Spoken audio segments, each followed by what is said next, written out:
Hi hello नमस्ते, मी उज्ज्वला पवार या YouTube चॅनलवर तुमचं अगदी मनापासून स्वागत आहे. तर आज मी तुम्हाला एकादशी स्पेशल थालीपीठांची रेसिपी कशी बनवायची ते दाखवणार आहे. तर कुठलीही पूर्वतयारी न करता आपण ही रेसिपी पाहणार आहोत. तर इथे मी शाबूत तांदूळ घेतले आहेत. आता इथे आपण एका साईडला गॅसवरती कढई ठेवली आहे. आता हे शाबूत तांदूळ आपल्याला या कढईमध्ये घालून घ्यायचे आहेत आणि याला छान असं भाजून घ्यायचं आहे.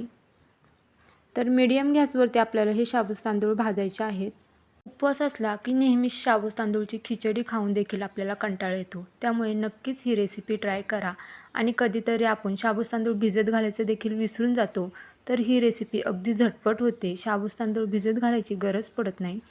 तर शाबूत तांदूळ आपले भाजत आहेत तोपर्यंत ते मी कुकरला बटाटे शिजायला लावले आहेत. चॅनलवर नवीन असाल तर प्लीज एक लाईक एक सबस्क्राईब नक्कीच करा. नवीन यूट्यूबरसाठी एक लाईक एक सबस्क्राईब खरंच खूप लाख मोलाचं असतं. तुम्ही ही रेसिपी उपवास नसताना देखील करू शकता किंवा छोट्या मोठ्या भुकेसाठी सुद्धा ही रेसिपी तुम्ही करू शकता. नाश्त्यासाठी किंवा कोणी पाहुणे आले तर ही रेसिपी तुम्ही करू शकता आणि मुले देखील आवडीने खातात. व्हिडिओ जर थोडा जरी आवडला असेल तर प्लीज व्हिडिओला एक लाईक एक सबस्क्राईब नक्कीच करा.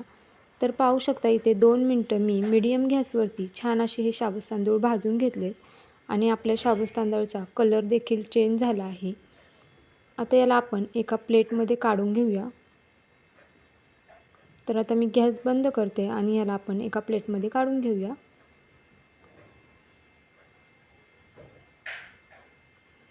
तर इथे मी सर्व शाबूत तांदूळ एका प्लेटमध्ये काढून घेतले आहेत. आता याला आपण थंड व्हायला ठेवूया. हे शाबूत तांदूळ थंड झाले की आपल्याला याला मिक्सरच्या भांड्यामध्ये वाटून घ्यायचे आहेत. आता इथे मी कुकरला बटाटे उकडून घेतले होते ते देखील आपल्याला सोलून घ्यायचे आहेत. व्हिडिओ इथपर्यंत पाहिला असेल तर प्लीज व्हिडिओला एक लाईक एक सबस्क्राईब नक्कीच करा. तर पाहू शकता अशाच पद्धतीने मी सर्व तिन्हीसुद्धा बटाटे सोलून घेतले आहेत. आता जे आपण शाबूत तांदूळ भाजून घेतले होते ते देखील मी मिक्सरला छान असे बारीक वाटून घेतले आहे. आता इथे आपण एक बाउल घेणार आहोत. त्यामध्ये हे जे वाटलेले शाबूत तांदूळ आहे ते घालून घ्यायचे आहेत आणि यामध्ये आपल्याला बटाटा मीडियम आकाराची किसणी घ्यायची आहे आणि त्या किसणीने आपल्याला हा बटाटा किसून घ्यायचा आहे. तुम्ही असा देखील हाताने कुस्करून टाकू शकता, पण किसणीने बटाटा किसला तर तो छान असा एकजीव होऊन जातो. तर पाहू शकता इथे मी तिन्हीसुद्धा बटाटे छान असे किसून घेते.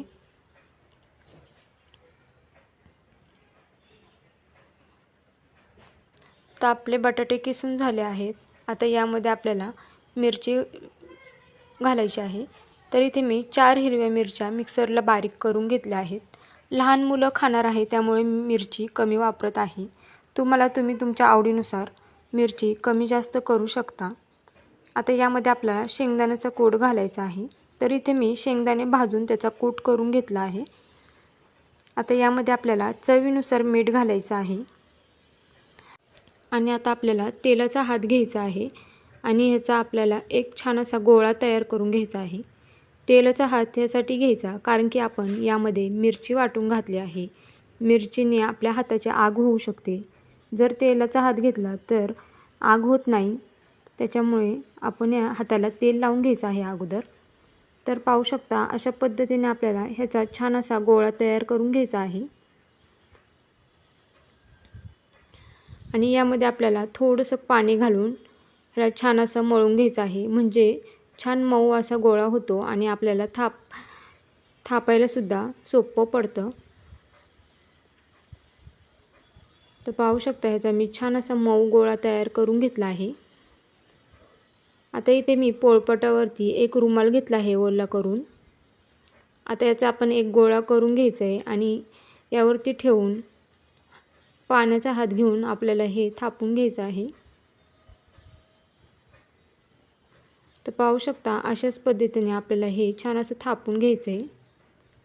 तर पाहू शकता इथे मी गोल आकाराचा छान थापून घेतलं आहे. खूप जास्त जाड देखील ठेवायचं नाही आणि खूप जास्त पातळ देखील ठेवायचं नाही. आणि पाण्याचं बोट घेऊन याच्यामध्ये आपल्याला होल पाडून घ्यायचा आहे। आता इथे एका साईडला मी तवा ठेवला होता गरम व्हायला। आता त्यावरती आपण थोडं तेल घालून घ्यायचं आहे आणि हे जे थालीपीठ आपण थापले ते यावरती घालून घ्यायचं आहे। तुम्ही याला थालीपीठसुद्धा म्हणू शकता किंवा धपाटेसुद्धा म्हणू शकता। तर अगदी सहज हे निघलं जातं। आता याच्या बाजूने आपल्याला थोडंसं तेल सोडायचं आहे, म्हणजे हे छान असं खरपूस भाजलं जाईल। आता याला आपण 2 मिनिटं छान असं खरपूस भाजून घेऊया। तोपर्यंत मी पुन्हा दुसरं एक थालीपीठ तुम्हाला दाखवते थापून। तर पाहू शकता इथे एक गोळा घेतला आहे आणि हात आपल्याला ओला करून घ्यायचा आहे, म्हणजे आपल्या हाताला हे चिटकणार नाही आणि याचा छान असा आपण गोल आकार थालीपीठ थापून घ्यायचा आहे। तर पाहू शकता ह्याला मी एका साईडनी 2 मिनिटं छान असं खरपूस भाजून घेतलं आहे।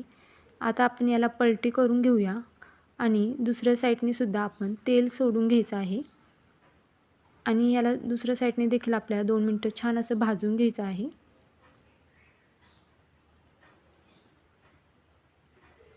तर इथे मी दुसरंच देखील थालीपीठ थापून घेतलं आहे। आता बोटाला पाणी लावून याला मध्ये होल पाडून घ्यायचा आहे। तर पाहू शकता इथे मी दुसऱ्या देखील साईडनी 2 मिनिटं छान असे हे खरपूस भाजून घेतलं आहे। तर आता आपण याला एका प्लेटमध्ये काढून घेऊया।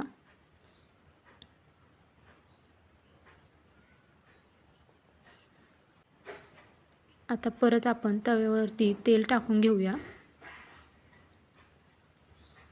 आणि दुसरं देखील थालीपीठ आपल्याला तव्यावरती टाकून घ्यायचं आहे। तर पाहू शकता अशाच पद्धतीने आपल्याला सर्व थालीपीठ करून घ्यायचे आहेत। आता याच्या बाजूने देखील आपल्याला तेल सोडायचं आहे।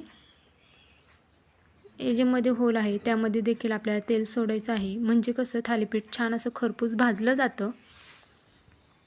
तर पाहू शकता इथे दोन्हीसुद्धा साईडनी मी थालीपीठ छान असं खरपूस भाजून घेतलं आहे। आता याला देखील आपण एका प्लेटमध्ये काढून घेऊया। तर कशी वाटली तुम्हाला माझी आजची ही एकादशी स्पेशल थालीपीठांची रेसिपी हे मला कमेंट करून नक्कीच सांगा आणि तुम्ही माझे व्हिडिओ कुठून पाहताय हे देखील कमेंट करून सांगायला विसरू नका।